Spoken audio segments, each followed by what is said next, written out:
thank and praise God for this opportunity which He has given to be able to minister the word to you all. ഇന്ന് പ്രഭാതത്തിൽ ദൈവവചനത്തിൽ നിന്നും സംസാരിപ്പാൻ കൊണ്ട് ലഭിച്ച സന്ദർഭത്തിനായിട്ട് ഞാൻ ദൈവത്തെ സ്തുതിക്കുന്നു. Like I said earlier this morning, I'm happy to be back home. ഇന്ന് പ്രഭാതത്തിൽ ഇവിടെ ഭവനത്തിലായിരിക്കുന്നതിൽ വളരെയധികം സന്തോഷമുള്ളതായിട്ടിരിക്കുന്നു.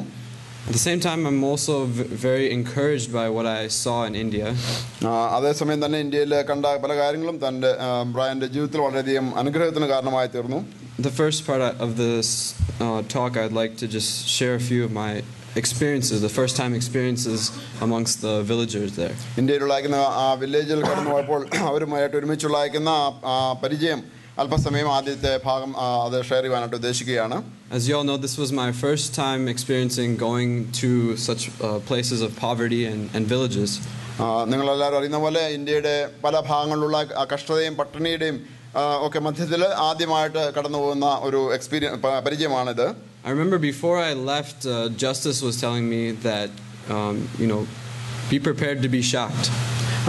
ജസ്റ്റിസ് അങ്ങോട്ട് ഞങ്ങൾ പോകുന്നതിന് മുൻപായിട്ട് ജസ്റ്റിസ് പറഞ്ഞു അവിടെ ഇന്ത്യയിൽ പോകുമ്പോൾ ഒരുപക്ഷെ ഷോക്ക്ഡായി പോകും, അതിന് ഒരുങ്ങി പോകാൻ എന്നാ പറഞ്ഞ് ഓർപ്പിക്കുകയുണ്ടായി. He was sharing with me how when he went on his trip, how it was a life-changing experience. തൻ്റെ ജീവിതത്തിൽ താൻ സൗത്ത് അമേരിക്കയിൽ കടന്നുപോയത് തൻ്റെ ജീവിതത്തിലും വലിയ പ്രത്യേകമായ ഒരു പരിചയം അവൻ്റെ ജീവിതത്തിൽ ഉണ്ടായത് പറഞ്ഞായിട്ട് ഓർക്കുന്നു. And I really felt the same way. It was definitely a life-changing experience for me. ജീവിതത്തെ മാറ്റുന്ന ഒരു പരിചയം ഉള്ളായിരിക്കുന്ന ഒരു സമയമായിട്ട് തന്നെ അതിനെ ഓർക്കുവാൻ കഴിയും. So from this experience, I want to share with you 5 challenges that I have for both you, for all of you, and for me. നമുക്ക് എല്ലാവർക്കും 5 വെല്ലുവിളികൾ എന്നുള്ള നിലയിൽ ഈ പരിചയത്തിനോട് ബന്ധത്തിൽ 5 വെല്ലുവിളികൾ ഓർക്കുവാനായിട്ടാണ് ഞാൻ ആഗ്രഹിക്കുന്നത്. These are 5 challenges and also 5 questions that we can ask ourselves. ഇത് നമ്മോട് തന്നെ ചോദിക്കാവുന്ന 5 വെല്ലുവിളി അല്ലെങ്കിൽ 5 ചോദ്യങ്ങളായിട്ട് നമുക്ക് കാണുവാൻ കഴിയും. The first thing, like Dad was just saying, is these villagers, how they had joy in their trials. ആദ്യമായിട്ട് ഞാൻ ഓർപ്പിച്ച പോലെ ഈ വില്ലേജിൽ താമസിക്കുന്നവരിക്കുന്ന പ്രിയപ്പെട്ടവരുടെ അവരുടെ പരിശോധനകളിൽ അവർ എത്രത്തോളം സന്തോഷമുള്ളവരായിട്ടിരിക്കുന്നു എന്നുള്ളതാണ്. Dad was just mentioning that verse from James chapter 1 verse 6. യാക്കോബിന്റെ ലേഖനം 1:6 വാക്യത്തിൽ നിന്ന് അത് ഓർപ്പിക്കുകയുണ്ടായല്ലോ. We'll just read that verse. ആ വാക്യം ഒരു പ്രാവശ്യം നമുക്ക് വായിക്കാം. 1:6 വാക്യം. എന്നാൽ 6 or 1 verse 3 6.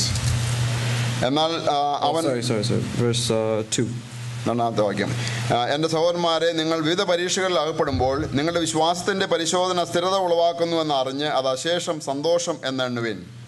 I really saw that James 1 verse 2 was being practiced in their life from the very first few minutes that we came to the village. ആ വില്ലേജിലേക്ക് കടന്നുപോയ ആദ്യത്തെ നിമിഷങ്ങളിൽ തന്നെ ഈ വാക്യം അക്ഷരാർത്ഥത്തിൽ അവർ അങ്ങനെ ആണെന്നുള്ള കാര്യം എനിക്ക് ഓർക്കുവാൻ കഴിഞ്ഞു. When we first arrived there, we went into a house and Albert Sunil uncle was telling us some of their stories. ഞങ്ങൾ ആദ്യം അവിടെ ചെന്നപ്പോൾ സുനിൽ ആൽബർട്ട് സഹോദരൻ ഞങ്ങളോട് അവിടുത്തെ ചില കഥകളൊക്കെയും പറയാനായിട്ട് ഇടയായി. He was telling us, oh, this brother is going through this trial and this brother is going through another trial. ഓരോ സഹോദരന്മാരെയും കാണിച്ചുകൊണ്ട് ഇവരെ ഇന്ന പ്രശ്നങ്ങൾ കൂടെയും പ്രയാസങ്ങൾ കൂടെ കടന്നു പോകുന്നവരാണെന്ന് ഓർപ്പിക്കുകയുണ്ടായി. But then when you look at their faces, it's so filled with the joy and smiling, and it's amazing. എന്നാൽ അവരുടെ മുഖത്ത് നോക്കുമ്പോൾ വളരെയധികം സന്തോഷം നമുക്ക് കാണുവാനായിട്ട് കഴിയും. One of the more responsible brethren in the first village that we visited, his name is Brother Vinod. Brother Vinod എന്ന് പറയുന്ന ഒരു സഹോദരനെയാണ് ഞങ്ങൾ ആദ്യം പോയ വില്ലേജിൽ കാണുവാനായിട്ട് ഇടയായത്. He's a brother that during the middle of the meeting before the baptism, he took us to his house and he gave food for our family. അദ്ദേഹത്തിന്റെ ഭവനത്തിൽ ഞങ്ങൾക്ക് വേണ്ടി പ്രത്യേകം ഭക്ഷണം ഒരുക്കി ഞങ്ങളെ ആ ഭവനത്തിൽ കൊണ്ടുപോയി ഞങ്ങൾക്ക് ഭക്ഷണം നൽകുകയാണ് ചെയ്തത്. And as we were walking through the village, you can see the poverty. It's not sanitary. There's no sewage system or anything. അവിടെ ഡ്രെയിനേജ് കാര്യങ്ങളൊന്നുമില്ല. അവിടെ വളരെയധികം പാവപ്പെട്ട വില്ലേജാണ്. അവിടെ ഒന്നും ആ നിലയിലുള്ള ആധുനിക സൗകര്യങ്ങളൊന്നും ഇല്ലാത്ത ഒരു സ്ഥലമായിട്ട് കാണുവാൻ കഴിയും. And they have the government limits their electricity, so most of the time they don't even have any electricity. Government restriction ഉള്ളതുകൊണ്ട് അവർക്ക് പലപ്പോഴും വിദ്യുച്ഛക്തി തന്നെ ലഭിക്കാറില്ല. But despite all of that, him and his wife and they have a son, and they're with so much joy they gave us food. അദ്ദേഹം തൻ്റെ ഭാര്യയും ഒരു കുഞ്ഞും വളരെയധികം സന്തോഷത്തോടെ ഞങ്ങൾക്ക് വേണ്ടി ഭക്ഷണം അവർ ഒരുക്കി. But you need to hear about his trial that he's going through. എന്നാൽ ആ പ്രിയ സഹോദരൻ കടന്നു പോകുന്നതായിരിക്കുന്ന പരിശോധന എന്തെന്ന് നിങ്ങൾ അറിയേണ്ടത് ആവശ്യമാണ്. The first child that they had, because of the blood condition that they had, that child passed away. Blood കണ്ടീഷനിൽ ഒരു പ്രയാസങ്ങൾ ഉണ്ടായതു മുഖാന്തരമായിട്ട് ആദ്യം ഉണ്ടായ ആ കുഞ്ഞ് മരിച്ചുപോയി. And the second child that they had is a boy, and he also has the same problem. രണ്ടാമത്തെ ഒരു മകനും ഉണ്ടായിട്ടുണ്ട്. ആ കുഞ്ഞിനും അതേ പ്രശ്നം തന്നെയാണ്. അതിൽ കൂടെ അവർ കടന്നുപോയിക്കൊണ്ടിരിക്കുകയാണ്. So they now know that they cannot have any more children. അവർക്ക് ഇനിയും കുഞ്ഞുങ്ങൾ ഉണ്ടാകാൻ കഴിയില്ല. ആ പ്രയാസം അവർക്ക് അറിയാം. And this young boy, he is going under so much medical care and condition to keep him alive. താൻ ജീവിച്ചിരിക്കാൻ വേണ്ടി അനേക മരുന്നുകളും എല്ലാം കൊടുത്ത് അവനെ അങ്ങനെ മുൻപോട്ട് കൊണ്ടുപോവുകയാണ്. He's their only son. ഒരേ ഒരു മകനെ ഇപ്പോൾ അവർക്കുള്ളൂ. And they won't really have another chance to have any other children. ഇനിയും ഒരു കുഞ്ഞുണ്ടാവാനായിട്ട് അവർക്ക് സാധ്യതയുമില്ല. But you couldn't tell that on their faces at all. എന്നാൽ അവരുടെ മുഖത്ത് നോക്കിയാൽ നമുക്ക് ഒരിക്കലും അങ്ങനെയുള്ള ഒരു കുടുംബമാണെന്ന് പറയുവാൻ കഴിയില്ല. Such joy on his face. അവരുടെ മുഖത്ത് അത്രയധികം സന്തോഷം കാണുവാൻ കഴിയും. So the first thing is they really practiced joy in their trials. അവരുടെ പരീക്ഷകളിൽ യഥാർത്ഥത്തിൽ അതിനെ സന്തോഷമെന്ന് എണ്ണുവാൻ തക്കോണം അവരുടെ ജീവിതത്തിൽ ഇടയായി തീർന്നു. So then my question for you is, do you experience this joy when you're going through trials? ഇന്ന് നിങ്ങളോട് എനിക്ക് ചോദിക്കാനുള്ള അല്ലെങ്കിൽ എന്നോട് തന്നെയും ചോദിക്കാനുള്ള ചോദ്യം ഇതാണ്: ഇങ്ങനെയുള്ള പരിശോധനകൾ കൂടെ കടന്നു പോകുമ്പോൾ അതിനെ സന്തോഷമായി എണ്ണുവാൻ നമുക്ക് കഴിയുമോ? It's only possible through Jesus Christ. കർത്താവായ യേശുക്രിസ്തു മുഖാന്തരം മാത്രമാണ് അത് നമുക്ക് അനുഭവിക്കാൻ കഴിയുള്ളൂ. And for the believer. ഒരു വിശ്വാസിക്കും. I remember when I spent some time talking with Grace. Priya grace ഒരുമിച്ച് അല്പസമയം ഇങ്ങനെ സംസാരിച്ച സമയത്ത് ഞാൻ ഇങ്ങനെ ഓർക്കുന്നുണ്ട്. And as we were talking, she asked me, like, how can people from other faiths go through such difficult times in their life? മറ്റുള്ള വിശ്വാസത്തിൽ കൂടെ കടന്നു പോകുന്നവർക്ക് പരിശോധനകൾ കൂടെ അവർ കടന്നു പോകുമ്പോൾ എങ്ങനെ അവർക്ക് അതിനെ അഭിമുഖീകരിക്കാൻ കഴിയുമെന്ന് ചോദിക്കാനായിട്ട് ഇടയായി. Thank God that we have such an awesome God who gives us joy during difficult times. നമുക്ക് ദൈവത്തിനായിട്ട് കൂടുതൽ സ്തോത്രം ചെയ്യാം. നമ്മുടെ പരിശോധനകൾ വരുമ്പോൾ നമുക്ക് സന്തോഷം നൽകുന്ന ദൈവമാണ് നമ്മുടെ ദൈവം എന്നുള്ളത്. Gives us joy during our trials. നമ്മുടെ പരിശോധനകളിൽ നമുക്ക് സന്തോഷം നൽകുന്ന ദൈവം. The second point is that in these villagers I saw that their richness in Christ. They had richness in Christ despite of their poverty. അവരുടെ ദാരിദ്ര്യത്തിലും കർത്താവ് യേശുക്രിസ്തുവിലാക്കുന്ന റിച്ച്നെസ് അല്ലെങ്കിൽ ധാരാളമുള്ള അനുഭവം അവർക്ക് അറിയാൻ കഴിയും.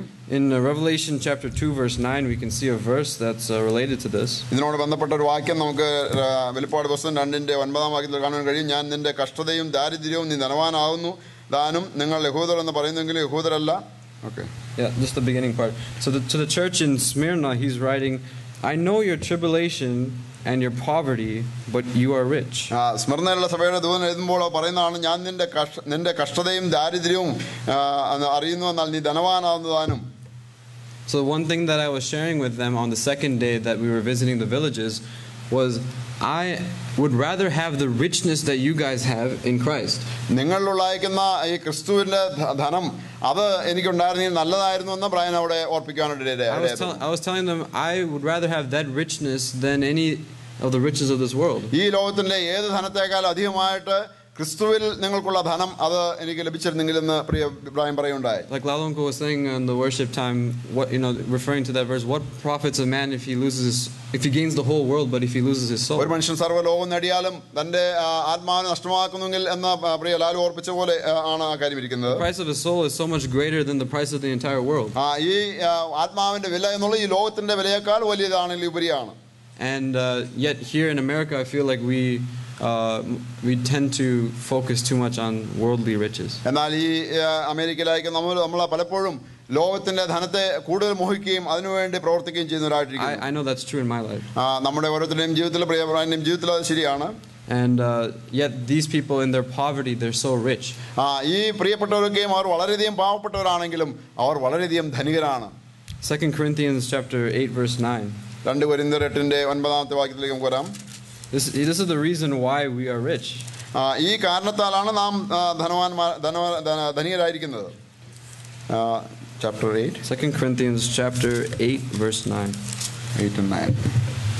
അവിടെ നമ്മളിങ്ങനെയാണ് വായിക്കുന്നത്, നമ്മുടെ കർത്താവായ യേശുക്രിസ്തു സമ്പന്നനായിരുന്നിട്ടും അവന്റെ ദാരിദ്ര്യത്താൽ നിങ്ങൾ സമ്പന്നരാകേണ്ടതിന് നിങ്ങൾ നിമിത്തം ദരിദ്രനായി തീർന്ന കൃപ നിങ്ങൾ അറിയുന്നുവല്ലോ. We are rich because of what Jesus Christ did for us. നാം ഇന്ന് ധനികരായിരിക്കുന്ന കർത്താവ് നമുക്ക് വേണ്ടി ചെയ്തത് എന്താണോ അതിന്റെ അടിസ്ഥാനത്തിലാണ്. He became poor so that we could become rich. നാം ധനികരായി തീരുവാൻ വേണ്ടി അവൻ ദരിദ്രനായി തീർന്നു. He was made sin so that we could be delivered from sin. അവനെ പാപമാക്കി നാം പാപത്തിൽ നിന്ന് നമ്മെ ഉദ്ധരിപ്പാൻ തക്കോണം അവനെ പാപമാക്കി എന്ന് നമുക്ക് കാണാൻ കഴിയും.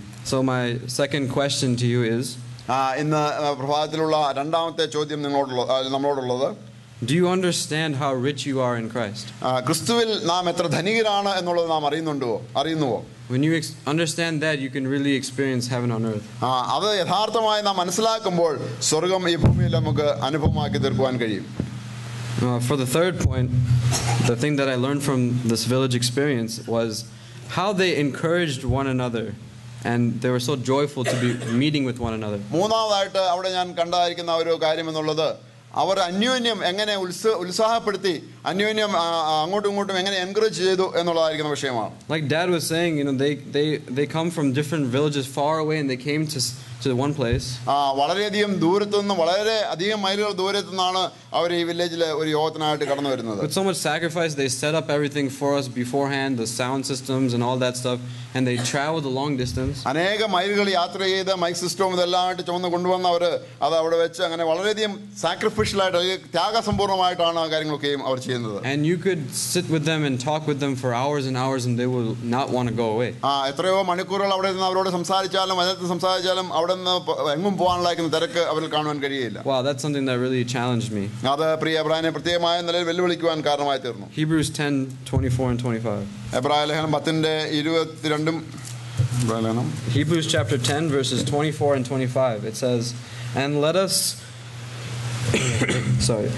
us consider how to stir up one another to love and good works, not neglecting to meet together, as is the habit of some, but encouraging one another, and all the more as you see the day drawing near. ചിലർ ചെയ്യുന്ന പോലെ നമ്മുടെ സഭായോഗങ്ങൾ ഉപേക്ഷിക്കാതെ തമ്മിൽ പ്രബോധിച്ചുകൊണ്ട് സ്നേഹത്തിന് സൽപ്രവൃത്തികൾക്ക് ഉത്സാഹം വർദ്ധിക്കുവാൻ അന്യോന്യം സൂക്ഷിച്ചു കൊള്ളുക. നാൾ സമീപിക്കുന്നത് കാണുന്തോറും അത് അധികമായി ചെയ്യേണ്ടതാവുന്നു.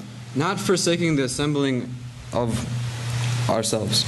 നമ്മൾ കൂടി വരുന്നതിന് ഉപേക്ഷയായിട്ട് വിചാരിക്കുവാൻ പാടില്ല. This is what I felt when I was there. അവിടെ ആയിരുന്നപ്പോൾ പ്രിയ ബ്രയൻ ഓർക്കുവാൻ കഴിഞ്ഞ കാര്യം ഇതാണ്. And I felt how they were encouraging one another. അവർ തമ്മിൽ അന്യോന്യം ഉത്സാഹിപ്പിക്കുന്നത് കാണുവാൻ തക്കോണം ഇടയായി തീർന്നു. As you know, these villages, we're going to actual churches. These are people who are believers. അവിടെ വില്ലേജുകളിൽ കടന്നുപോയപ്പോൾ അവിടെയുള്ള വില്ലേജേഴ്സ് എന്ന് പറയുന്നത് എല്ലാവരും അവർ വിശ്വാസികളായിരിക്കുന്ന ദൈവമക്കളാണ്. And it's amazing to hear their story, how they started off with just a few people, and just by encouraging one another, they've grown to so many people. അവർ വളരെ ചുരുക്കമായിട്ട് ആരംഭിച്ചെങ്കിലും അന്യോന്യം ഉത്സാഹിപ്പിച്ച് മുഖാന്തരമായിട്ട് അത് വർദ്ധിച്ചു വരുവാൻ ഇടയായി തീർന്ന കാര്യം അവർ ഓർപ്പിക്കുകയുണ്ടായി. And they enjoyed to be with one another. അവർ ഒരുമിച്ചായിരിക്കുന്നത് വളരെയധികം സന്തോഷം അവർക്ക് ആ നിലയിലുണ്ട്. So the third question I have, മൂന്നാമത്തെ ചോദ്യം അതോളം എന്തെങ്കിലും ഓർക്കുവാനുള്ളത്, are you fulfilling this Hebrews chapter 10 and verse 24 and 25? Are you fulfilling these things in your life? നമ്മുടെ ജീവിതത്തിൽ എബ്രായ ലേഖനം 10:24-25 വാക്യങ്ങൾ നാം പ്രായോഗിക ഫലത്തിൽ കൊണ്ടുവരാറുണ്ടോ? Are we stirring up love and good works? നല്ല പ്രവൃത്തിക്കായിട്ട് നാം അന്യോന്യം ഉത്സാഹിപ്പിക്കാറുണ്ടോ? Or are we neglecting to meet with each other? അതോ നാം അന്യോന്യം ഒരുമിച്ച് കൂടുവരുവാൻ കഴിയാത്ത നിലയിൽ നാം ആയിത്തീരുകയാണോ? Are we encouraging one another? നാം അന്യോന്യം ഉത്സാഹിപ്പിക്കുന്നവരായിട്ടിരിക്കുന്നുണ്ടോ? Do we have that perspective that Jesus Christ is coming, that day is approaching? കർത്താവ് യേശു ക്രിസ്തു വരുന്നു, ആ ദിവസം ഏറ്റവും അടുത്തിരിക്കുന്നതായിരിക്കുന്ന ചിന്ത നമ്മെ ഭരിക്കുന്നുണ്ടോ? Like Dad said, our time in this world is so short. നാം ആദ്യം ഓർത്ത പോലെ നമ്മുടെ ഭൂമിയിലുള്ളായിരിക്കുന്ന നമ്മുടെ ദിവസങ്ങൾ വളരെ ചുരുങ്ങിയ ദിവസങ്ങൾ മാത്രമേ നമുക്കുള്ളൂ. Try and fulfill these two verses in our life. ഈ രണ്ട് വാക്യങ്ങൾ നമ്മുടെ ജീവിതത്തിൽ പ്രായോഗികമായി തീരുവാൻ ദൈവം നമ്മെ സഹായിക്കട്ടെ. The fourth thing that I saw from these villagers, നാലാമതായിട്ട് ഈ വില്ലേജേഴ്സിന്റെ മധ്യത്തിൽ കാണുവാൻ കഴിഞ്ഞ കാര്യം, I saw how they were witnessing to the people around them. തങ്ങൾക്ക് ചുറ്റുമുള്ളവർക്ക് മുമ്പാകെ കർത്താവിനെ അവർ സാക്ഷിക്കുന്നത് കാണുവാനായിട്ട് ഇടയായി. I saw that, just like I mentioned earlier, they are sharing their faith with the villagers around them. അവർക്ക് ചുറ്റുപാടുമുള്ള ആ വില്ലേജസിനോട് ആ ദൈവവചനം അല്ലെങ്കിൽ അവർ ആ ടെസ്റ്റിമണി അവർ സാക്ഷ്യം മുഖാന്തരം അവരെ അത് അറിയിക്കുന്നവരായിട്ടിരിക്കുന്നു. They are practically applying Matthew chapter 5 verses 13-16. Mathai സുവിശേഷം 5-ാം അധ്യായത്തിന്റെ 13 മുതൽ Matthew, the gospel according to Matthew chapter 5. Mathai സുവിശേഷം 5-ാം അധ്യായം verses 13 to 16. 13 മുതൽ 16 വരെയുള്ള വാക്യങ്ങൾ അവരുടെ ജീവിതത്തിൽ അവർ പ്രായോഗികമായി നടത്തുന്നവരാണ്. അവിടെ നമ്മൾ ഇങ്ങനെയാണ് വായിക്കുന്നത്: നിങ്ങൾ ഭൂമിയുടെ ഉപ്പാവുന്നു, ഉപ്പ് കാരമില്ലാതെ പോയാൽ അതിന് എന്തോന്നുകൊണ്ട് രസം വരുത്താം? പുറത്ത് കളഞ്ഞിട്ട് മനുഷ്യർ ചവിട്ടുവാനല്ലാതെ മറ്റൊന്നിനും അത് പിന്നെ കൊള്ളുന്നതല്ല. നിങ്ങൾ ലോകത്തിൻ്റെ വെളിച്ചമാകുന്നു. മലമേലിരിക്കുന്ന പട്ടണം മറഞ്ഞിരിപ്പാൻ പാടില്ല. വിളക്ക് കത്തിച്ച് പറയിൻ കീഴിലല്ല തണ്ടിന്മേൽ അത്ര വെക്കുന്നത്. അപ്പോൾ അത് വീട്ടിലുള്ളവർക്കും എല്ലാവർക്കും പ്രകാശിക്കുന്നു. അങ്ങനെ തന്നെ മനുഷ്യർ നിങ്ങളുടെ നല്ല പ്രവൃത്തികളെ കണ്ട് സ്വർഗസ്വനായ നിങ്ങളുടെ പിതാവിനെ മഹത്വപ്പെടുത്തണമെന്ന് നിങ്ങളുടെ വെളിച്ചം അവരുടെ മുമ്പിൽ പ്രകാശിക്കട്ടെ. A good perfect example of this is, as Dad was mentioning, brother Ankush. പ്രിയ അങ്കുഷ് സഹോദരനെ കുറിച്ച് ഞാൻ ആദ്യം ഓർപ്പിച്ചല്ലോ. ആ സഹോദരന്റെ ജീവിതത്തിലെ അനുഭവം ഇതിന് വളരെ ഒരു ഉദാഹരണമായിട്ട് കാണുവാൻ കഴിയും. So on the first day when we came there, they had a baptism. ഞങ്ങൾ അവിടെ ചെന്ന ആദ്യത്തെ ദിവസം തന്നെ അവിടെ ഒരു സ്നാന ശുശ്രൂഷ ഉണ്ടായിരുന്നു. And after our meetings were done, all the people who had gathered together walked with this brother Ankush to the site of their church. അവര് ഒരു ചർച്ചിന്റെ ബിൽഡിങ്ങിന്റെ പകുതിയെ പണിതിട്ടുള്ളൂ. എന്നാൽ അതിനകത്ത് ആ ബാപ്റ്റിസത്തിന്റെ ഒരു വെല്ല അവർ ആദ്യമേ തന്നെ ഉണ്ടാക്കിയിട്ടുണ്ട്. എന്നാൽ യോഗം കഴിഞ്ഞ ഉടനെ എല്ലാവരും ഒരുമിച്ച് ഈ സഹോദരൻ ഒരുമിച്ച് അങ്ങോട്ട് നടക്കുകയായിരുന്നു. Like Dad said, that they are actually in the process of building this church. ഇന്ന് അവർ ആ ചർച്ച് പണിതുകൊണ്ടിരിക്കുന്നതിന്റെ ഒരു പകുതി ഭാഗമേ ആയിട്ടുള്ളൂ, പകുതി മതിലേ ആയിട്ടുള്ളൂ. And but even though the church is not complete, there's still a baptism well inside there with water in there. അതിനകത്ത് ആ whole പണി കഴിഞ്ഞിട്ടില്ലെങ്കിൽ തന്നെയും അതിനകത്ത് ഒരു ചെറിയ വെല്ല് അല്ലെങ്കിൽ ചെറിയ ഒരു ബാപ്റ്റിസത്തിനുള്ള അയക്കുന്ന ഒരു വെല്ലുണ്ട്. So you can imagine a huge group of people walking through the middle of this village to this place. അപ്പം നമുക്ക് ഓർക്കുവാൻ കഴിയും, ഈ വില്ലേജിന്റെ മധ്യത്തിൽ കൂടെ വലിയ ഒരു ഗ്രൂപ്പ് ആളുകൾ ഇങ്ങനെ നടന്ന് ഈ സ്ഥലത്തേക്ക് കടന്നു പോവുകയാണ്. And when we got to this place, like such a joy with the singing and Albert Sununko is baptizing this brother Ankush. അങ്ങനെ വളരെയധികം സന്തോഷത്തോടെയും ഉത്സാഹത്തോടെയും എല്ലാവരും അവിടെ കടന്നുപോയി പ്രിയ ആൽബർട്ട് സുന്നു സഹോദരനെ തന്നെ സ്നാനപ്പെടുത്തിയുണ്ടായി. After all, isn't baptism supposed to be that very thing, witnessing to the world? തീർച്ചയായിട്ടും സ്നാനം എന്നുള്ളത് ലോകത്തിന് തന്നെ വിറ്റ്നസ് ചെയ്യുന്നതായിരിക്കുന്ന ഒരു അനുഭവമാണല്ലോ. Sometimes when we do it in our churches, it's mostly we just witness to the people in our church. നമ്മൾ ഇവിടെയൊക്കെ അത് ചെയ്യുമ്പോൾ നമ്മുടെ ചർച്ചിലുള്ള കുറച്ച് പേരെ അത് കാണുന്നുള്ളൂ. But here they're doing it in front of all the villagers. അവിടെ സകല വില്ലേജസും കാണത്തക്കോണം അവർക്കെല്ലാം വന്ന് കാണത്തക്കോണം ഓപ്പൺ ആയിട്ടാണ് അത് ചെയ്യുന്നത്. And some of the people are thinking, what's going on here? അവിടെ എന്താ സംഭവിക്കുന്നത് എന്നുള്ള നിലയിൽ അവരെല്ലാം ചിന്തിക്കുകയുണ്ട്. People who are not part of our gathering are also seeing this baptism. ആ കൂട്ടത്തിൽ വരാത്ത അനേകരും ഈ പിന്നെ ബാപ്റ്റിസം സ്നാനം അവർ വിറ്റ്നസ് ചെയ്യുന്നുണ്ട്. And they can all see that this group of people is so happy and so much joy on their face. അവർക്കെല്ലാം അവരുടെ മുഖത്ത് ആ സന്തോഷം പ്രത്യേക അനുഭവത്തിൽ അറിയുവാൻ കഴിയും. And this brother Ankush, the whole time when I was talking with him, so much joy and happiness in his face. ഈ പ്രിയ സഹോദരൻ അങ്കുഷിന്റെ മുഖത്ത് നോക്കുമ്പോൾ എല്ലായ്പ്പോഴും യഥാർത്ഥത്തിലുള്ള സന്തോഷം അവന്റെ മുഖത്ത് ദർശിക്കാൻ കഴിഞ്ഞു. So my question for you is, ഇന്ന് നിങ്ങളോടും എന്നോടുള്ള ചോദ്യം എന്താണെന്ന് ചോദിച്ചാൽ, are you witnessing to the people around you? നമുക്ക് ചുറ്റുപാടുമുള്ളവരുടെ മുമ്പാകെ ഈ കർത്താവിനെ നമ്മൾ ഉയർത്തി കാണിപ്പാൻ തക്കോണം നമുക്ക് സാക്ഷ്യപ്പെടുത്തുവാൻ നമുക്ക് കഴിയുന്നുണ്ടോ? Are you a salt in this earth? ഈ ലോകത്തിന്റെ ഒരു ഉപ്പായിട്ട് നിങ്ങൾക്ക് നിൽക്കുവാൻ കഴിയുന്നുണ്ടോ? Are you salt with flavor? ഉപ്പിന് കാരമുള്ള ഉപ്പായിട്ട് നിങ്ങൾക്ക് ഇരിപ്പാൻ കഴിയുന്നുണ്ടോ? Are you a light in this world? ഈ ലോകത്തിന്റെ നിങ്ങൾക്ക് വെളിച്ചമായിട്ടിരിപ്പാൻ കഴിയുന്നുണ്ടോ? Or are you covering up that light? അതോ ആ വെളിച്ചത്തെ നാം മൂടുന്നവരായിട്ടിരിക്കുന്നുവോ? Not just by the words that you say, നാം പറയുന്ന വാക്കുകൾ മുഖാന്തരമായിട്ടല്ല, but by the way you live your life. നമ്മുടെ ജീവിതം ഏത് നിലയിൽ ആണ് അതിനെ അനുസരിച്ച് ആയിരിക്കും. That other people around you, your friends and your co-workers, നമുക്ക് ചുറ്റുപാടുമുള്ള നമ്മുടെ സ്നേഹിതന്മാരും നമ്മളോട് ജോലി ചെയ്യുന്നവരൊക്കെയും would come to know Jesus Christ as their personal savior. കർത്താവായ യേശുക്രിസ്തുവിനെ തന്റെ സ്വന്തം രക്ഷിതാവും കർത്താവുമായിട്ട് സ്വീകരിപ്പാൻ അത് മുഖാന്തരം ഇടയായി തീർന്നു. Finally, the fifth thing that I saw, അഞ്ചാമതായിട്ട് അവിടെ കണ്ട കാര്യത്തെക്കുറിച്ച് പറയുമ്പോൾ, I saw how they are service minded. അവര് അന്യോന്യം സഹകരിപ്പാനും അവരെ ശുശ്രൂഷിപ്പാനും തക്കോണം മനസ്സൊരുക്കമുള്ളവരായിട്ട് അവരെ കാണാൻ കഴിഞ്ഞു. They love to serve one another. അന്യോന്യം ശുശ്രൂഷിപ്പാൻ തക്കോണം മനസ്സൊരുക്കമുള്ളവരായിട്ട് കാണാൻ കഴിഞ്ഞു. So Uncle Albert Suno Uncle's son, his name is Joel. Sunil Albert സഹോദരന്റെ മകൻ, അവന്റെ മോന്റെ പേര് ജോൽ എന്നാണ്. Close to my age. ജോലും ബ്രയനും ഏകദേശം ഒരേ പ്രായക്കാരാണ്. And he would help me in telling me things here and there as we go through the villages. ഞങ്ങൾ വില്ലേജിലേക്ക് പോകുമ്പോൾ പല കാര്യങ്ങളും അവന് ബ്രയനോട് പറയുകയുണ്ടായി. So one thing he pointed out is when the villagers are serving food, it's all of the young men who serve the food for everybody. വില്ലേജിലെ ഭക്ഷണം serve ചെയ്യുമ്പോൾ അവിടെയുള്ള ചെറുപ്പക്കാർ പിള്ളേരാണ് എല്ലാവർക്കും ഭക്ഷണം സെർവ് ചെയ്യുന്നത്. And only after everyone's eaten, then the young men will start to eat. അവരെല്ലാവരും കഴിച്ചതിന് ശേഷമാണ് ഈ ചെറുപ്പക്കാർ ഭക്ഷണം കഴിക്കുകയുള്ളൂ. And Joel was telling me this is how we also do it in our church. അങ്ങനെയാണ് അവരുടെ ചർച്ചിലും അവർ ചെയ്യുന്നതെന്ന് ജോൽ പറയുവാനിടയായി. And so in this way, there's this, it reminded me of Acts 6 actually. We don't have to read it. അപ്പോസ്തല പ്രവൃത്തികൾ 6-ാം അധ്യായത്തിലേക്ക് Brian അത് ശ്രദ്ധിപ്പാൻ അത് കാരണമായി തീർന്നു. In the early church when there was some dispute and the people the apostles selected 7 men for the serving of the bread. Bread അപ്പങ്ങൾ ശുശ്രൂഷ ചെയ്യാൻ വേണ്ടിയിട്ട് 7 പേരെ അപ്പോസ്തല പ്രവൃത്തികളിൽ നമുക്ക് കാണാൻ കഴിയും. 7 പേരെ തിരഞ്ഞെടുക്കുന്നതായിട്ട് കാണുന്നുണ്ട്. And that's what it reminded me of. അതിനെക്കുറിച്ചാണ് പ്രത്യേകം ഓർക്കാൻ കഴിഞ്ഞത്. And then after we visited these 2 villages, the Sunday was a potluck lunch in the Aurangabad assembly. Aurangabad സഭയിൽ അന്ന് വെള്ളിയാഴ്ച ഉച്ചയ്ക്ക് ഒരു പോട്ട്ലക്ക് ലഞ്ച് ആയിട്ടാണ് വെച്ചിരുന്നത്. And the very same thing that Joel said that they do, I saw it. അത് അവിടെ വെച്ചും ജോൽ എന്ത് പറഞ്ഞോ അതേ കാര്യം തന്നെ കാണുവാൻ തക്കണം പ്ലാൻ കഴിഞ്ഞു. The young men of college age and high school age, അവിടെയുള്ള ഹൈസ്കൂളിലും കോളേജിലും ഉള്ള പിള്ളേരായിട്ടുള്ള ചെറുപ്പക്കാരായിട്ടുള്ള പിള്ളേർ, they were the ones who serve everybody who comes in a line and they give the food to them. എല്ലാവരും വരുന്നവർ ലൈനിൽ അവർ നിന്ന് ഫുഡ് സെർവ് ചെയ്യുന്നതായിട്ട് കാണാൻ കഴിഞ്ഞു. And I was able to take part in that with them. അവരോട് ചേർന്ന് പ്രായനും ആ നിലയിൽ ശുശ്രൂഷ ചെയ്യാൻ കഴിഞ്ഞു. Because I wanted to experience that. I never done something like that. അങ്ങനെ ഒരു കാര്യം ചെയ്യാത്തതുകൊണ്ട് അത് പരിചയപ്പെടുവാൻ തക്കണം അവനും ഇടയായി തീർന്നു. And then in the youth meeting when I was sharing with them something, ആ സമയത്ത് യൂത്ത് മീറ്റിംഗിൽ ഷെയർ ചെയ്ത് അവരോട് സംസാരിച്ചുകൊണ്ടിരുന്നപ്പോൾ I was saying, this is something that we can definitely learn from back at our home. നിങ്ങളിൽ നിന്നും പഠിച്ച ഇത് അമേരിക്കയിൽ പരിശീലിക്കുവാൻ തക്കണം നല്ലൊരു കാര്യമാണ് എന്ന് പറയുവാനായിട്ട് ഇടയായി. I'm so used to sitting back and letting all the ladies take care of all that stuff. ഇവിടെ നമ്മൾ എപ്പോഴും ഇരുന്ന സൗകര്യമാരോ ഒന്നെല്ലാം ചെയ്യുന്ന ഒരു നിലയിലാണ് നാളിതുവരെ പോയിട്ടുള്ളത്. So what a great example that was for me. എന്നാൽ എത്രയോ നല്ലൊരു ഉദാഹരണമായിട്ട് അതിനെ കാണുവാൻ കഴിഞ്ഞു. So the final question is, ഒടുവിലായിട്ടുള്ള ചോദ്യം എന്നുള്ളത്, are you service minded? അങ്ങനെയുള്ള ശുശ്രൂഷ ചെയ്യാനുള്ള മനോഭാവം നമുക്ക് ഉണ്ടോ? Is it your desire to serve everyone around you? നമുക്ക് ചുറ്റുപാടുമുള്ളവരെ ശുശ്രൂഷിപ്പാനുള്ള മനോഭാവം നമ്മിലുണ്ടോ? Even to take it to the next level, as Jesus said, to even love our enemies. കർത്താവ് പറഞ്ഞായിരിക്കുന്നതാകും നിങ്ങളുടെ ശത്രുക്കളെ തന്നെയും നിങ്ങൾ സ്നേഹിക്കണം എന്നുള്ളതാണ്. It's easy to love yourself. നമ്മെ തന്നെ സ്നേഹിക്കുവാൻ വളരെ പ്രയാസമില്ല. But how about someone who doesn't treat you the way you ought to be treated? നമ്മെ വേണ്ടുവോണം മാനിക്കുവാൻ കഴിയാത്ത നിലയിൽ പ്രവർത്തിക്കുന്നവരെ സ്നേഹിപ്പാൻ നമുക്ക് കഴിയുമോ? We need to serve everybody. അന്യോന്യം എല്ലാവരെയും ശുശ്രൂഷിപ്പാനും സ്നേഹിപ്പാനും നമുക്ക് ആവശ്യമുണ്ട്.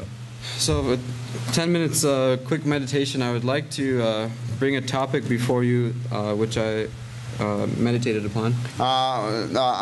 ധ്യാനിച്ചായിരിക്കുന്ന വിഷയം ഒരു 10 മിനിറ്റ് സമയമുള്ള ദൈവത്തിന് വേണ്ടി നമുക്ക് ശ്രദ്ധിക്കാം. The topic is being filled with God's strength. ദൈവത്തിന്റെ ശക്തിയിൽ നിറവുള്ളവരായി തീരുക എന്നുള്ള വിഷയമാണ്. 2 Corinthians chapter 12, 2 കൊരിന്ത്യർ 12-ാം അധ്യായം verses 7 to 10.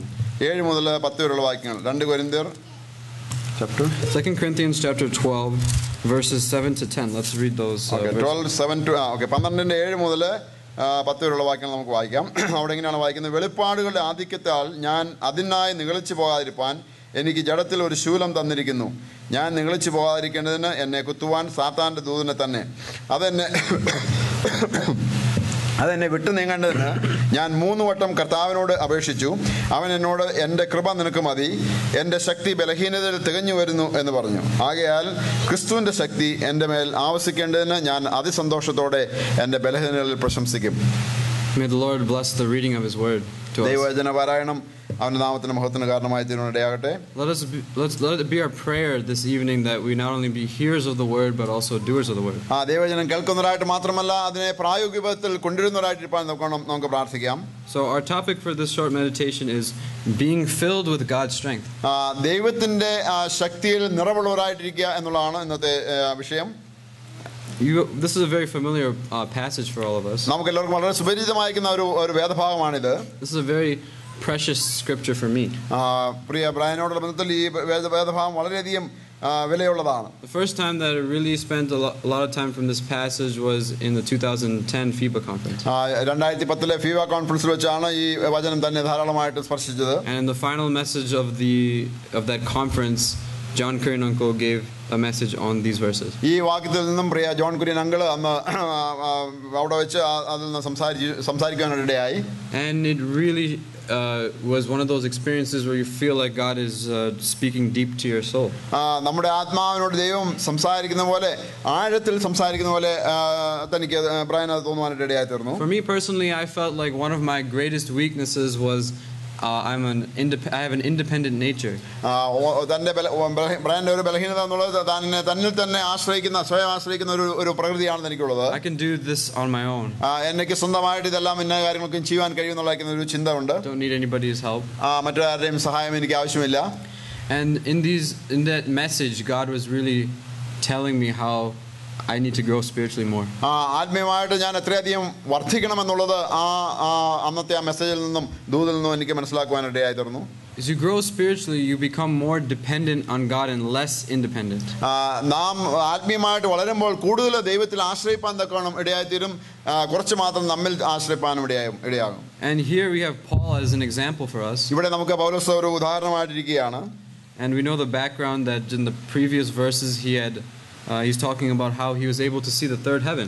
ഇതിന്റെ മുമ്പുള്ള വാക്യങ്ങൾ നമ്മൾ ഓർക്കുമ്പോൾ പൗലോസ് മൂന്നാം സ്വർഗ്ഗത്തോളം എടുക്കപ്പെടുവാൻ കാരണമായി തീർന്ന കാര്യങ്ങളെക്കുറിച്ച് നമുക്ക് കാണാൻ കഴിയും. And Paul says here twice in these opening verses that perhaps that I wouldn't exalt myself, that's why I got this thorn in the flesh. ഈ പ്രത്യേക ശൂലം എനിക്ക് ദൈവം തന്നിട്ടുള്ളത് ഞാൻ നിഗളിച്ചു പോകാതിരിക്കേണ്ടതിന് തന്നെ എന്നവിടെ നമുക്ക് കാണാൻ കഴിയും. He says it twice there. രണ്ട് പ്രാവശ്യം അത് പറഞ്ഞിട്ടുണ്ട്. And even still, we see that Paul was praying 3 times to remove this thorn. എന്നിട്ട് 3 പ്രാവശ്യം അത് തന്നിൽ നിന്ന് നീക്കുവാൻ വേണ്ടി പൗലോസ് പ്രാർത്ഥിക്കുകയുണ്ടായി. 3 times really showing his urgency that he really wants this to be removed from his life. 3 പ്രാവശ്യം ഞാൻ പ്രാർത്ഥിക്കുന്നത് തന്റെ ശരീരത്തിൽ നിന്ന് ആ രോഗം മാറുവാനായിരിക്കും തന്റെ അത്യാവശ്യം അല്ലെങ്കിൽ തനിക്ക് ആവശ്യമാണ് എന്നുള്ളത് അതിനെ നമ്മൾ ഓർപ്പിക്കുകയാണ്. Now we all have such thorns in our flesh many times in our lives. നമ്മുടെ ജീവിതത്തിൽ അനേക വിധമായിരിക്കുന്ന ഇതുപോലെയുള്ള ശൂലങ്ങൾ നമ്മുടെ എല്ലാവരുടെയും ജീവിതത്തിലുണ്ട്. I can give you an example on this previous India trip. ഈ കഴിഞ്ഞ ഇന്ത്യ ട്രിപ്പിനുള്ള ഒരു കാര്യം അത് ആ നിലയിൽ പറയാൻ കഴിയും. The week before we went to Aurangabad, we left for Aurangabad that trip on Monday. The Tuesday before that I had a stomach illness. ഈ ഔറംഗാബാദിന് പുറപ്പെടുന്നതിന് മുമ്പുള്ള ചൊവ്വാഴ്ച ബ്രയന് വയറ്റിലെ അസുഖം ഉണ്ടായി. You could call it a thorn in the stomach. ഒരു ജഡത്തിലെ ശൂലമായിട്ട് ആ നിലയിൽ തന്നെ പറയാം. And I never had anything this bad before. അങ്ങനെയുള്ള ഒരു പ്രയാസം മുമ്പ് ഒരിക്കലും എനിക്ക് ഉണ്ടായിട്ടില്ല. From Tuesday all the way to Saturday it just only got worse and worse.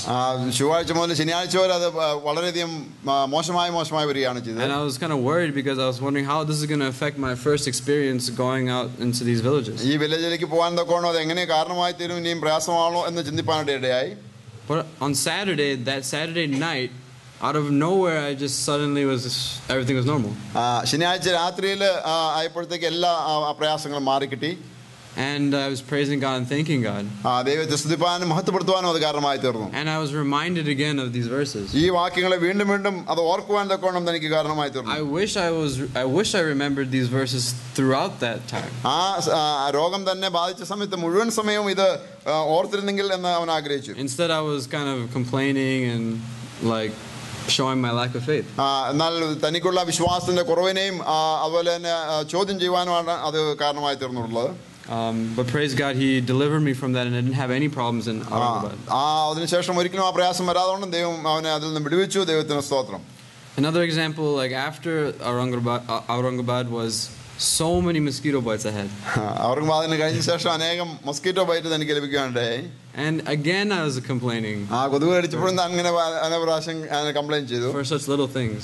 ചെറിയ കാര്യങ്ങൾക്ക് വേണ്ടി കംപ്ലൈന്റ് ചെയ്തു. It reminds me of the children of Israel, how in such a short time they just complained against God. Israel മക്കൾ തങ്ങളുടെ മരുഭൂമി പ്രയാണത്തിൽ എത്ര പ്രാവശ്യം ദൈവത്തിന് വിരോധമായി പ്രവർത്തിച്ചു എന്നുള്ള കാര്യം ഓർക്കുവാൻ അത് മുഖാന്തരമായി. This is just a matter of 2 weeks. ഇത് 2 ആഴ്ചത്തെ കാര്യമാണ് ഈ പറയുന്നത്. That I already forgot this thing. ഈ കാര്യം വീണ്ടും വീണ്ടും മറന്നു പോകാനായിട്ട് ഇടയായി.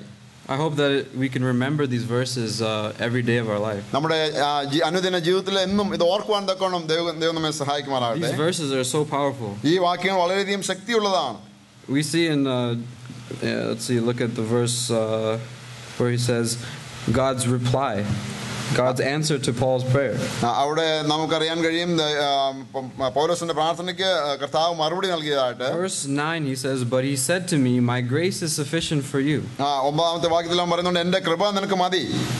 This is something that I think we hear a lot in Christendom.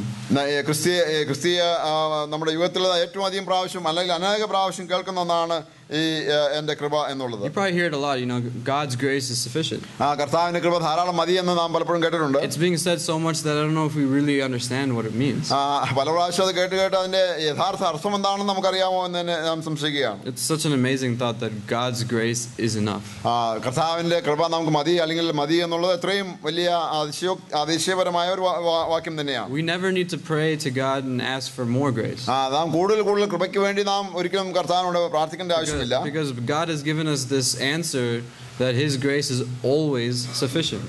കർത്താവിന്റെ ആ മറുപടി എന്നുള്ളത് എല്ലായ്പ്പോഴും തന്റെ കൃപ ധാരാളമായിട്ട് നമുക്ക് ലഭ്യമാണ്. We have a Savior who became a man. നമ്മുടെ ഇവിടെ രക്ഷിതാവ് ഒരു മനുഷ്യനായിട്ട് അവതരിച്ച ഒരാളാണ്. Who was tempted in all ways. എല്ലാ നിലയിലും പരീക്ഷിക്കപ്പെട്ടവനാണ്. He can sympathize with you in any way that any of the sufferings that you've gone through. നമ്മളുടെ ഏത് ബലഹീനതകളും അല്ലെങ്കിൽ പ്രയാസങ്ങളിൽ കൂടെ നമ്മോട് സഹതാപം കാണിപ്പാൻ തക്കോണം കർത്താവിന് കഴിയും. He lived that perfect life. ഒരു പെർഫെക്റ്റ് ആയിട്ടുള്ള ഒരു ജീവിതം ഇവിടെ നയിക്കുവാൻ തക്കോണം കർത്താവിന് കഴിഞ്ഞു. You know, there's a difference. This thought came to me. There's a difference between empathy and sympathy. Sympathy അല്ലെങ്കിൽ സഹതാപം കാണിക്കുക എന്നുള്ളതും what is that? Empathy and sympathy. I'll explain it. So when I volunteer in the hospital, hospital Brian volunteer job ചെയ്തപ്പോൾ one of the things they told me to do, never to say, ഒരിക്കലും പറയരുതെന്ന് പറഞ്ഞ ഒരു കാര്യമുണ്ട്. is tell the patients that you understand what they're going through. നിങ്ങൾ കടന്നു പോകുന്ന ഈ കാര്യം എനിക്ക് നല്ലവണ്ണം അറിയാം എന്ന് ഒരിക്കലും അവരോട് പറയരുത്. Because you don't understand what they're going through. കാരണം അവർ കടന്നു പോകുന്നത് യഥാർത്ഥത്തിൽ നമുക്ക് അറിഞ്ഞുകൂടാ. That's called sympathy, when you understand what they're going through. അവർ പോകുന്ന കാര്യങ്ങൾ നമ്മൾ മനസ്സിലാക്കുന്നതിനാണ് സഹതാപം എന്ന് പറയാൻ കഴിയുന്നത്. Empathy is when you just, you can feel for them. അവർക്ക് വേണ്ടിയിട്ട് നമ്മൾ ചിന്തിക്കുക, അവരെ കുറിച്ച് ഓർക്കുക, അതാണ് എമ്പതി എന്ന് പറയുന്നത്. Christ does not only empathize with us.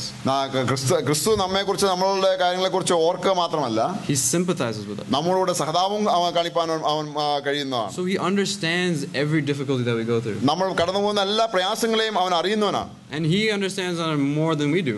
നാം അറിയുന്നേക്കാൾ അധികമായി അവൻ അറിയാം. Because what are our sufferings compared to what he suffered there on the cross? കർത്താവ് ക്രൂശിൽ സഹിച്ചത് വെച്ച് ഓർക്കുമ്പോൾ നമ്മുടെ കഷ്ടപ്പാടുകൾക്ക് എന്തുണ്ട്? What is our sufferings compared to those dark hours on the cross when the wrath of the Father towards sin was placed on the Son? രാത്രിയുടെ യാമത്തിൽ പാപത്തോടുള്ള നിലയിൽ പോരാടുന്നതിന് വേണ്ടി പിതാവായ ദൈവം കർത്താവായ യേശു ക്രിസ്തുവിനെ കടത്തിവിട്ടതായിരിക്കുന്ന ആ കാര്യം അത് ഓർക്കുമ്പോൾ നമ്മുടെ കഷ്ടപ്പാടൊക്കെ എത്രയുണ്ട്. There's no comparison. അതായിട്ട് തുലനം ചെയ്യാൻ കഴിയില്ല. So we have this Savior who's died and rose again. ഇവിടെ നമ്മുടെ രക്ഷിതാവ് മരിച്ചു അടക്കപ്പെട്ടു ഉയർത്തെഴുന്നേറ്റു. And now he's sitting at the right hand on the throne. ഇപ്പോൾ അവൻ സിംഹാസനത്തിൽ കർത്താവിന്റെ വലതുഭാഗത്തിരിക്കുകയാണ്. We call it the throne of grace. അത് സിംഹാസനം എന്നുള്ളതെല്ലാം കാണാൻ കഴിയും. The same word grace that we see here. ഇവിടെ കൃപ കാണുവാൻ കഴിയും. And he's sitting on the throne of grace as a sympathizer who understands what we need. നമുക്ക് എന്ത് ആവശ്യമാണെന്നുള്ളത് അറിഞ്ഞ് നമുക്ക് നൽകുന്ന ഒരു കർത്താവിനെയാണ് ഇവിടെ നമുക്ക് കാണാൻ കഴിയുന്നത്. And we can approach him 24/7. 24 മണിക്കൂർ 7 ദിവസവും എപ്പോഴും നമുക്ക് ആ കർത്താവിന്റെ സന്നിധിയിൽ അടുക്കുവാൻ കഴിയും. Whenever we need to, he's there for us. നാം എപ്പോൾ ആവശ്യമുണ്ടോ അപ്പോഴെല്ലാം അവൻ കർത്താവ് നമുക്കുണ്ട്. And he's saying, my grace is enough for you. കർത്താവ് പറയാണ് എന്റെ കൃപ നിങ്ങൾക്ക് മതി. But that's only the first half of this verse. ഈ വാക്യത്തിന്റെ പകുതി ഭാഗം മാത്രമേ അതായിട്ടുള്ളൂ. I don't know why the second half is not used that much. രണ്ടാമത്തെ ഭാഗം അധികം ഭാഗം ഉപയോഗിച്ചിട്ടില്ലാത്ത എന്തുകൊണ്ടെന്ന് എനിക്ക് അറിഞ്ഞുകൂടാ. The second half is even more powerful. രണ്ടാമത്തെ ഭാഗം അതിൽ ഉപരിയായ ശക്തിയുള്ളതാണ്. And that's the topic of this talk. ഈ ഇതിന്റെ തലക്കെട്ടായിട്ട് തന്നെ നമുക്ക് അത് എടുക്കുവാൻ കഴിയും. Being filled with God's strength. കർത്താവിന്റെ ശക്തിയിൽ നാം പരിപൂർണനായി തീരുക. What does it say there? എന്താണ് അവിടെ പറഞ്ഞിരിക്കുന്നത്? For my power is made perfect in weakness. എന്റെ ശക്തി ബലഹീനതയിൽ തികഞ്ഞു വരുന്നു എന്ന് പറഞ്ഞു. God is saying my power is made perfect in your weakness. കർത്താവ് പറയുന്ന തന്റെ ശക്തി, കർത്താവിന്റെ ശക്തി നമ്മുടെ ബലഹീനതയിൽ തികഞ്ഞു വരുന്നു എന്നുള്ളതാണ്. No matter how weak we feel like we are, it is God's desire to fill us with his strength. നാം എത്രയധികം ക്ഷീണിച്ചിരുന്നാലും അതിലും നമുക്ക് ശക്തി നൽകാൻ തക്കവണ്ണമുള്ള ആഗ്രഹമാണ് ദൈവത്തിനുള്ളത്. Let's look at the ultimate example of this. അതിന്റെ ഒരു ഏറ്റവും വലിയ ഒരു ഉദാഹരണമായിട്ട് നമുക്ക് ഒരു ഉദാഹരണം കാണാൻ കഴിയും. You can find it in Genesis chapter 15. ഉൽപ്പത്തി പുസ്തകം 15-ാം അധ്യായത്തിൽ നമുക്ക് കാണാൻ കഴിയും. Genesis chapter 15, let's read verse 9 and 10. ഉൽപ്പത്തി പുസ്തകം 15-ന്റെ 9-ഉം 10-ഉം വാക്യങ്ങൾ നമുക്ക് വായിക്കാം. അവിടെ ഇങ്ങനെയാണ് നമ്മൾ വായിക്കുന്നത്. അവനോട് നീ 3 വയസ്സുള്ള ഒരു പശുക്കിടാവിനെയും 3 വയസ്സുള്ള ഒരു കോലാടിനെയും 3 വയസ്സുള്ള ഒരു ആട്ടുകൊറ്റനെയും ഒരു കുറുപ്രാവിനെയും ഒരു പ്രാവൻ കുഞ്ഞിനെയും കൊണ്ടുവരിക എന്ന് കൽപ്പിച്ചു. ഇവയൊക്കെയും അവൻ കൊണ്ടുവന്നു. ഒത്ത നടുക്ക് പിളർന്ന് ഭാഗങ്ങളെ നേർക്ക് നേരെ നേർക്കേരെ വെച്ചു, പക്ഷികളെയോ അവൻ പിളർന്നില്ല. Here is a description of the covenant which God is making with Abraham. അബ്രഹാമിനുള്ള ബന്ധത്തിൽ അവന് കൊടുത്തയക്കുന്ന ഒരു നിയമം ഇവിടെ നമുക്ക് കാണാൻ കഴിയും. In those days, the covenant was such a way that they would split these animals. അന്ന് കൊടുത്തയക്കുന്ന നിയമം ഇങ്ങനെയാണ്, ഈ മൃഗങ്ങളെ രണ്ടായിട്ട് വിഭജിക്കണം. And if two people want to make a covenant or an agreement with each other, രണ്ടുപേർ അന്യോന്യം തമ്മിൽ ഒരു ഉടമ്പടി ചെയ്യണം എന്ന് വരികിൽ, after cutting these animals in two pieces and making a lane, ഒരു ഈ മൃഗങ്ങളെ നടുവെ പിളർത്തി രണ്ടായിട്ട് വെച്ച ഒരു നടുക്കോടെ ഒരു വഴി പോലെ വെക്കണം. the two parties would walk through that. അതിന്റെ നടുക്കോൽ കൂടെ രണ്ടുപേരും അങ്ങോട്ടും ഇങ്ങോട്ടും നടക്കണം. And they would say that I'm going to keep this covenant, otherwise let what happened to these animals happen to me. ഈ പ്രത്യേക ഉടമ്പടി ഞാൻ തീർച്ചയായിട്ടും നിലനിർത്തണം. അതല്ല എന്ന് വരികിൽ ഈ ആനിമൽസ് മരിച്ചു അല്ലെങ്കിൽ ചത്തതുപോലെ അത് എനിക്കും സംഭവിക്കട്ടെ എന്ന് പറയേണ്ടതായിട്ടിരിക്കുന്നു. So naturally, if God is making a covenant with Abraham, you would expect both Abraham and God to walk through this. അബ്രഹാമും ദൈവവുമായിട്ടുള്ള ഈ നിലയിൽ ഒരു ഉടമ്പടി ചെയ്തിട്ടുണ്ടെങ്കിൽ ദൈവവും അബ്രഹാമും ഇതിന്റെ മധ്യേ നടന്നിട്ടുണ്ടെന്നുള്ളതിന് സംശയമില്ല. But Abraham cannot fulfill this anything in this covenant. തന്റെ ആ ഉടമ്പടിയിൽ പരിപൂർണമായിട്ട് നിവർത്തിക്കുവാൻ അബ്രഹാമിന് കഴിഞ്ഞില്ല. He's not capable of doing it. അബ്രഹാമിന് അത് ചെയ്യാനുള്ള കഴിവില്ല. He's so weak. അവൻ വളരെയധികം ക്ഷീണനാണ്. He's a human being. അവനൊരു മനുഷ്യനാണ്. So what do we see in verse 17? അതുകൊണ്ട് 17-ാം വാക്യത്തിലേക്ക് നാം കടന്നു വരുമ്പോൾ അവിടെ എന്താണ് നാം വായിക്കുന്നത്? When the sun had gone down and it was dark, behold, a smoking firepot and a flaming torch passed between these pieces. സൂര്യൻ അസ്തമിച്ച് ഇരുട്ടായ ശേഷം ഇതാ പോയുന്ന ഒരു തീച്ചുള ആ ഭാഗങ്ങളുടെ നടുവേ ജ്വലിക്കുന്ന ഒരു പന്തം കടന്നുപോയി. It was God himself who passed through it twice.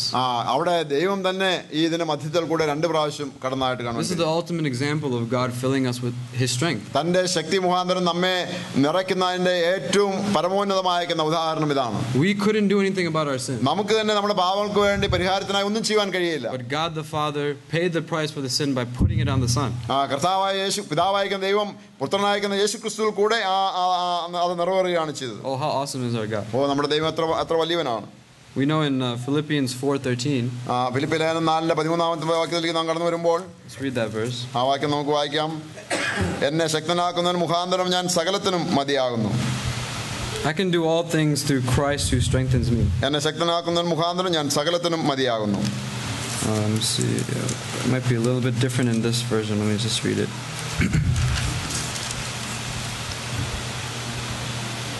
I can do all things through him who strengthens me. എന്നെ ശക്തനാക്കുന്നവൻ മുഖാന്തരം ഞാൻ സകലത്തിനും മതിയാകുന്നു. Who is him? It's Jesus Christ. അവൻ എന്നുള്ളത് കർത്താവായ യേശുക്രിസ്തു തന്നെയാണ്. And this is the same thing of being filled with God's strength. ദൈവത്തിന്റെ ആ ശക്തി നിറയ്ക്കുക എന്നുള്ള അതേ ആശയം തന്നെയാണ് ഇവിടെ കാണാൻ കഴിയുന്നത്. We can do all things because it is Christ who strengthens us. നമുക്കെല്ലാം ചെയ്യാൻ കാരണം കർത്താവാണ് എന്നെ ശക്തനാക്കുന്നത് എന്നുള്ളതാണ്. You know, sometimes we think, as I'm closing now, നമ്മുടെ അവസാനിപ്പിക്കാൻ പോവുകയാണ്, ചിലപ്പോഴൊക്കെ നമ്മളിങ്ങനെ ചിന്തിക്കും. Sometimes we think that the great spiritual things in this world are for great preachers. വലിയ ആത്മീയ കാര്യങ്ങളൊക്കെയും വലിയ ശുശ്രൂഷകൾ ചെയ്യുന്ന പ്രസംഗിക്കുന്നവർക്കുള്ളതാണ്. Or you know, witnessing to other people, that's for some great evangelists. അല്ലെങ്കിൽ നാം സാക്ഷ്യം വഹിക്കുന്നതൊക്കെയും ചില ഇവാഞ്ചലിസ്റ്റ് സുവിശേഷന്മാരുടെ ചുമതലയാണ്. There are these great men and women of God. അവർ ഒക്കെയും വലിയ ദൈവഭക്തിയുള്ള ദൈവമക്കളാണ്. I don't think I can do stuff like that. അതൊക്കെ എനിക്ക് ചെയ്യാൻ കഴിയില്ല എന്ന് ഒരു പക്ഷേ ചിന്തിച്ചെന്ന് വരാം. You know, it's almost like this idea of you think that there's overachieving in Christianity. നമ്മുടെ ക്രിസ്തീയ ജീവിതത്തിൽ കൂടുതൽ നേടുന്ന ആ കാര്യം എന്നുള്ളതിനെ കുറിച്ച് നമുക്ക് ഓർക്കാൻ കഴിയും. Sometimes in school you'll have students who go above and beyond. ചിലപ്പോൾ സ്കൂളിലൊക്കെ നമുക്ക് അറിയാൻ കഴിയും ചിലർ ആഗ്രഹിക്കുന്നതിലൊക്കെ ഉപരിയായി പോകുന്നവരാണ്. And you call them overachievers. അവർ അധികം നേടിയവരെന്ന് നമ്മൾ അവരെ കുറിച്ച് പറയാൻ കഴിയും. And we feel like they're doing too much or something. ചിലപ്പോൾ നമ്മൾ വിചാരിക്കും അവർ വളരെയധികം കൂടുതൽ ചെയ്യുന്നു എന്ന് വിചാരിക്കും. There's no such thing in Christianity. എന്നാൽ ക്രിസ്തീയ ജീവിതത്തിൽ അങ്ങനെയുള്ള ഒരു കാര്യമില്ല. Why? എന്തുകൊണ്ടാണ്? Because it's Christ who does the achieving in us. നമ്മൾ നേടുന്നത് കർത്താവാണ്, നമ്മൾ അത് നേടുന്നത് എന്നുള്ളതിനാണ്. He's the one who fills us with his strength. അവന്റെ ശക്തി നമ്മൾ നിറവേറ്റുന്നത് അവൻ മുഖാന്തരമാണ്. And we do whatever we can by his grace. അവന്റെ കൃപയാൽ മാത്രമേ നമുക്ക് എന്തും ചെയ്യാൻ കഴിയുള്ളൂ. Let us pray that we would be able to apply these things in our daily life. പരിനാളുകളിൽ ഇത് നമ്മുടെ ജീവിതത്തിലെ പ്രായോഗികമായി തീർക്കുവാൻ തക്കോണം നമുക്ക് പ്രാർത്ഥനയിൽ നമുക്ക് തുടരാം. And so that his name alone would be glorified. അവന്റെ നാമം മാത്രം അത് മുഖാന്തരമായി മഹത്വപ്പെടുവാൻ ഇടയാകുമാറാകട്ടെ.